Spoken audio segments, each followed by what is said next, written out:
الحمد لله وكفى وسلام على عباده الذين اصطفى أما بعد فأعوذ بالله من الشيطان الرجيم بسم الله الرحمن الرحيم يا أيها الذين آمنوا اتقوا الله وذروا ما بقي من الربا إن كنتم مؤمنين صدق الله مولانا العظيم وصدق رسوله النبي الكريم ونحن على ذلك لمن الشاهدين والشاكرين والحمد لله رب العالمين اللهم صل على سيدنا مولانا محمد النبي الأمي وعلى آله وسلم تسليما كثيرا كثيرا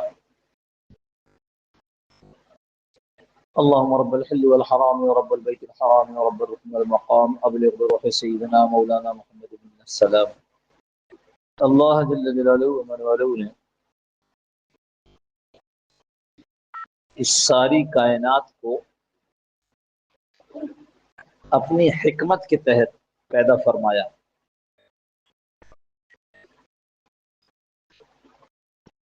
حکمت کا لفظ میں نے اس لیے استعمال کیا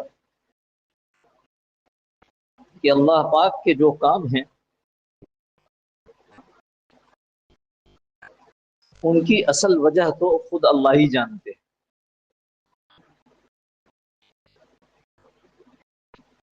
بعض وجوہات ہم لوگ بھی تلاش کر لیتے ہیں اور بعض وجوہات خود اللہ نے قرآن میں بیان کر دی.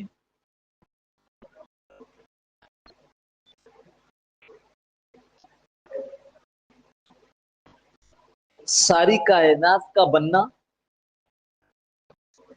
کیوں ہوا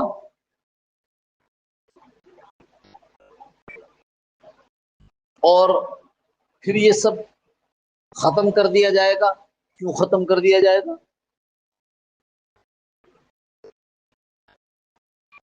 کچھ ایک آدھ بننے کی وجوہ بعض احادیث میں ہیں,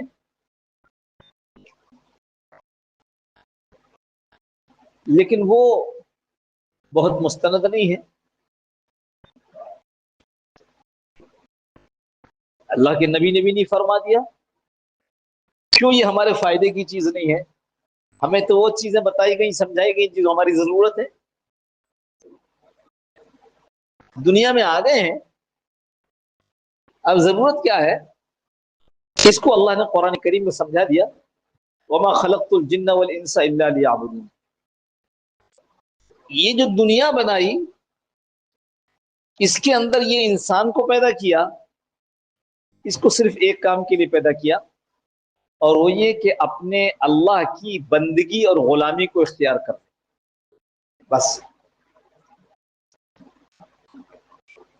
کائنات کو توڑ پھوڑ دیا جائے گا, ختم کر دیا جائے گا تاکہ عمل کا وقت ختم اور حساب کا وقت شروع.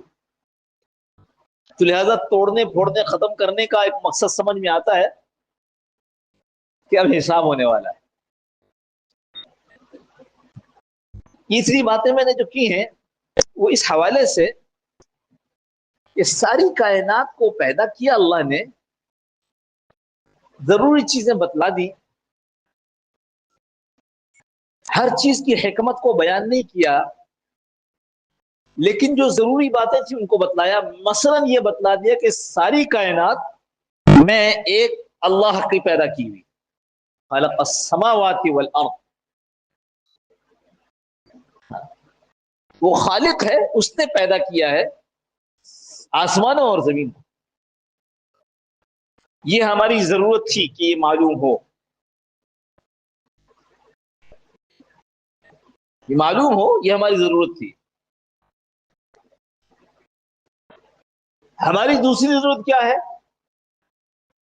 کہ یہ معلوم ہو ہمیں کہ یہ کائنات بنانے کے بعد اللہ تعالی نے اس کائنات کو آزاد نہیں چھوڑا, اللہ ہی کا حکم چل رہا ہے. وَلِلَّهِ الْأَمْرُ, حکم کس کا؟ اللہ کا.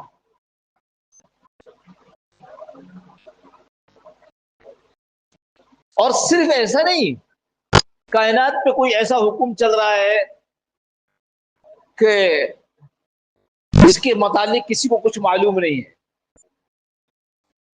سب کچھ بتایا, جو جو ضرورت کی چیز تھی آپ ان کا نام لیجئے اور وہ قرآن کریم میں اور حدیث میں اس کی وضاحتیں موجود ہیں.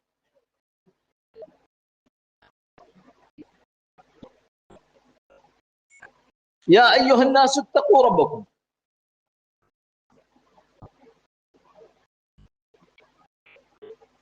الذی خلقکم من نفس واحدہ. مسلمانوں کو خطاب نہیں ہو رہا ہے، ساری انسانیت کو بتایا جا رہا ہے.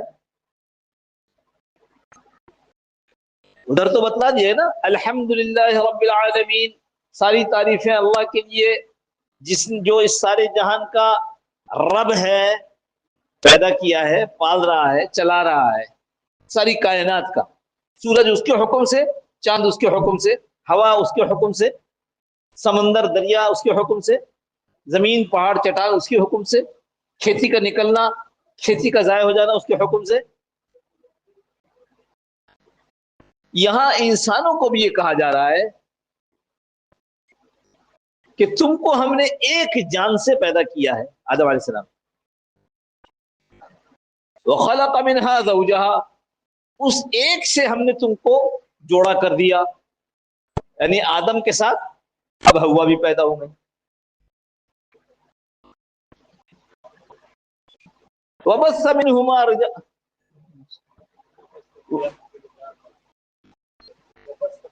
وبث فيها من كل دابة. نہیں بیچ میں کیا رہ گیا، ایک چیز رہ گئی. یا ایھا الناس اتقوا ربکم الذی خلقکم من نفس واحدة وخلق منها زوجها وبث منهما رجالا كثيرا ونساء.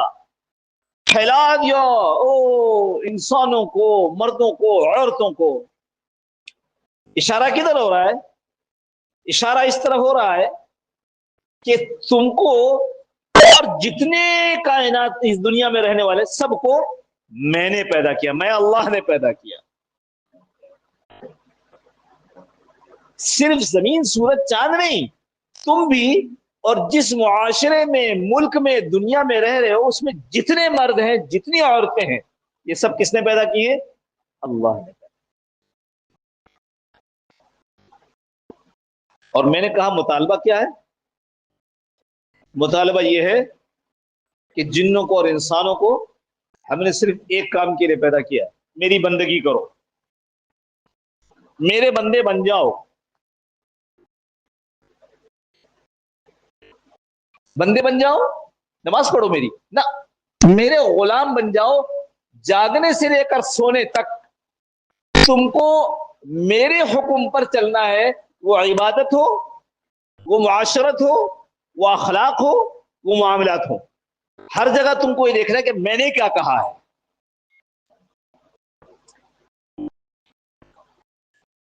اما خلقت الجن والانس الا ليعبدون. بندے بن کر رہو، غلام بن کر رہو، تو ہمیں کیسے پتا کہ غلام کون ہے، بندہ کون ہے؟ تو اللہ رب العزت نے اس کے لیے کتاب ہدایت دے دی، قرآن کریم دے دیا. یہ ہے ایک انجینئر نے ایک گاڑی بنائی ہے، اس گاڑی کے ساتھ اس نے اس کا مینول کہتے ہیں نا آپ لوگ، جو کتاب جس میں لکھا ہو اس گاڑی کا کون سا پرزہ کہاں ہے اور وہ کس کام آتا ہے اور کس طریقے سے اس کی حفاظت کی جاتی ہے، اور اگر وہ خراب ہو جائے تو اس کے بننے کا کیا طریقہ ہے. وہ ایک دیہاتی اس کو خرید لیتا ہے اس گاڑی کو، اور خریدنے کے بعد جب اس کو پتا چل گیا کہ اس گاڑی کی رجسٹری میرے نام ہو گئی، اب میں اس کا مالک ہوں، اس کے بعد کہتا ہے مالک تو میں ہوں. بھائی میں انجینئر نہیں تھا کہ میں گاڑی بنا تھا، کسی نے بنائی ہے، میں نے خرید لی، اب جب مجھے مل گئی اور میں اس کا مالک ہوں تو میں جیسے چاہوں استعمال کروں. اس کو پتا چلا کہ یہ ریڈیٹر ہے، چھوٹا سا ہے، پانی کتنا جاتا ہے؟ 1 لوٹے 2 لوٹے، بہت بہت زیادہ. اور یہ کیا ہے؟ یہ پیٹرول کی جگہ ہے، پیٹرول کی ٹنکی ہے. اس میں کتنا؟ یہاں تو 30 لیٹر 40 لیٹر جاتا ہے. اچھا، اور پانی تو بڑا سستا اور پیٹرول بڑا مہنگا. میں ایسا کرتا ہوں، میرے پاس پیسے زیادہ نہیں، تو گاڑی میں پیٹرول بھی ڈلتا ہے اور گاڑی میں پانی بھی ڈلتا ہے، تو کیوں نہ جو چھوٹی جگہ ہے اس میں ڈالوں پیٹرول، کم لگے گا نا، خرچ کم آئے گا، اور پانی چونکہ سستا ہے اس کو بڑی ٹنکی میں ڈالو، بہت پانی ہے ہمارے پاس، کوئی مسئلہ ہی نہیں۔ تو کوئی سمجھائے کہ کیا کر رہے ہو، وہ کہے گا میں مالک ہوں تم نہیں ہو۔ پھر سمجھانے والا کیا کہے گا، اس گاڑی کے بنانے والے نے اس گاڑی کو اسی طرح بنایا ہے کہ پانی یہاں پیٹرول وہاں، کہ نہیں نہیں نہیں تم کو پتہ نہیں ہے، وہ تو اس کے زمانے میں پیٹرول سستا تھا، ہمارے زمانے میں پیٹرول بہت مہنگا ہے، مجھے تو اپنی طرح استعمال کرنے دو۔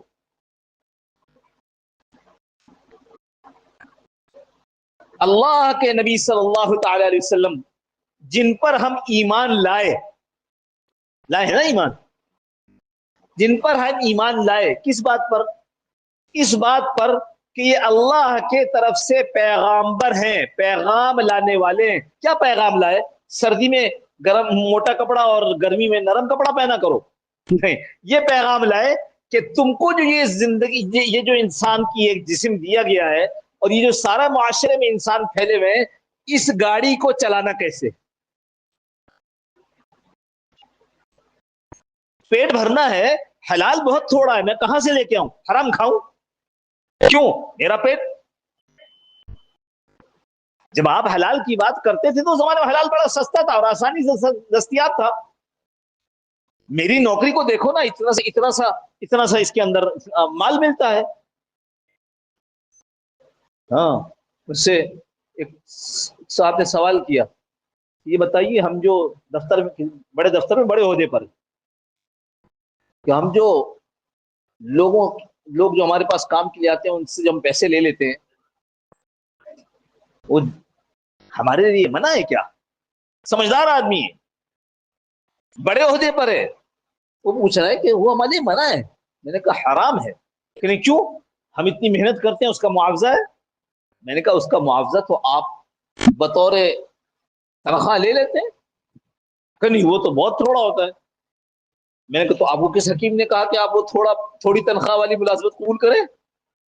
اگر آپ کا اتنے میں گزارا نہیں ہے تو آپ کوئی اور کام کیجیے جس میں آپ کا گزارا ہو جائے۔ یہ نفسیات آج کی بتا رہا ہوں، پڑھے لکھے لوگوں کی بتا رہا ہوں، بڑے عہدے والے کی بات بتا رہا ہوں۔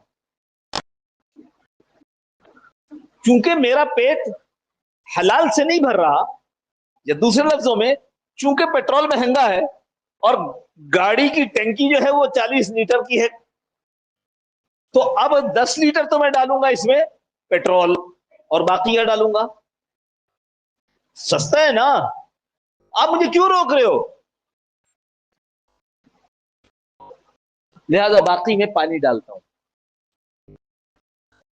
اب یہ گاڑی کام نہیں کر رہی ہے، آپ کو لگ رہا ہے کام کر رہی ہے، نہیں، یہ کام نہیں کر رہی ہے۔ آپ کو چاہیے تھا کہ اس گاڑی کو صحیح چلائے تاکہ اس کی ہیڈ لائٹ صحیح کام کرے، خراب ہو گئی ہے۔ یہ جو 2 آنکھیں اللہ نے دی ہیں یہ غلط دیکھ رہی ہیں، اللہ نے جن چیزوں کو دیکھنے سے منع کیا ان کو دیکھ رہی ہیں، یہ غلط استعمال ہو رہی ہیں۔ آپ کیا جسم خراب ہوا ہے، احساس نہیں ہے۔ یہ بولنے کے لیے زبان دی، اس مشین کے اندر یہ زبان ہے، آپ کی زبان خراب ہو چکی، آپ کو احساس نہیں ہے۔ اب یہ وہ بول رہی ہے جو نہیں بولنا چاہیے تھا۔ ہاں، یہ کون سا بول رہی ہے؟ یہ غیبت کر رہی ہے، اس سے جھوٹ بولا جا رہا ہے، اس سے گالی دی جا رہی ہے۔ اچھا، جو بولنا چاہیے تھا کہ اس سے اللہ کا ذکر نکلے، وہ نہیں ہے۔ جس کے لیے اس زبان استعمال ہونی تھی کہ اللہ کی کتاب کو کھول کر پڑھے، وہ نہیں پڑھ رہا، تو بھائی یہ مشین خراب ہو گئی نا، اس کا احساس نہیں۔ اور دوستو صرف مسئلہ یہی تک نہیں ہے، مسئلہ خوفناک یہ ہوا ہے کہ اللہ نے ہمیں بھیجا تو اس لیے تھا کہ ہم یہاں پر بندے بن کر چلیں، لہذا جب ایمان والا جو کہہ رہا ہے کہ میرا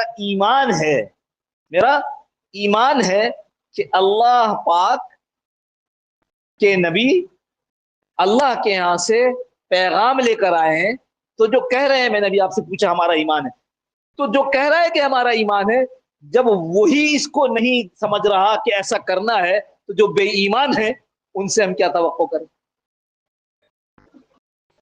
جب ایمان لانے والا یہ کہہ رہا ہے کہ میں اپنی مرضی سے جیوں گا، اپنی مرضی سے اس گاڑی کو استعمال کروں گا، تو جو ایمان نہیں لایا ہے اس سے کیا گلا؟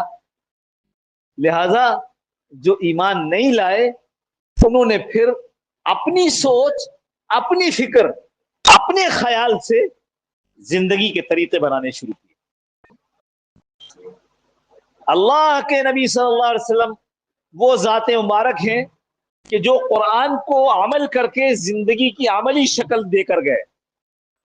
اب جو اپنی زندگی کو نبی صلی اللہ علیہ وسلم والے طریقے کے مطابق بنائے گا اس کی گاڑی چلے گی صحیح۔ لیکن جو اس پر ایمان لایا تھا، جب اس نے نہیں کیا اور دوسروں نے دیکھا کہ ایسی تو کوئی چیز موجود ہی نہیں ہے کہ جو اس گاڑی کو صحیح سے چلائے، تو اپنی اٹکل، اپنی عقل، اپنی سمجھ جو بیکار ہے، جو خراب ہے، جو دور تک دیکھ نہیں سکتی، جس کو آخرت نظر نہیں آتی، جس کو قبر گڑھا نظر آتا ہے، جس کو روح نظر نہیں آتی، جس کو اللہ کی سمجھ نہیں ہے کہ اللہ بھی کوئی ذات ہے، اس نے پھر اپنی اٹکل استعمال کی اور زندگی گزارنے کے نئے نئے طریقے نکالے۔ وقت ہو گیا زیادہ، یہ آج جو ہم نے موضوع چھیڑا ہے بہت اہم۔ اللہ کرے کہ اس کو ہم صحیح طور پر سمجھا سکیں اور آپ حضرات بھی اس کو صحیح طور پر لے سکیں اور زندگی کی تبدیلی کا ایک عمل شروع ہو جائے۔ ہم اس کو 2-4 جمعے ابھی اور لے کر چلیں گے، تفصیلی موضوع ہے۔ تو آج اس پر ختم کرتے ہیں کہ جب مسلمانوں نے، جو ایمان والے تھے، انہوں نے حضور صلی اللہ علیہ وسلم والی زندگی نہیں دکھائی، تو پھر اس دنیا کے اندر دوسرے زندگیوں کے طریقے آنے لگے۔ مثال کے طور پر سوشلزم ایک طریقہ آ گیا۔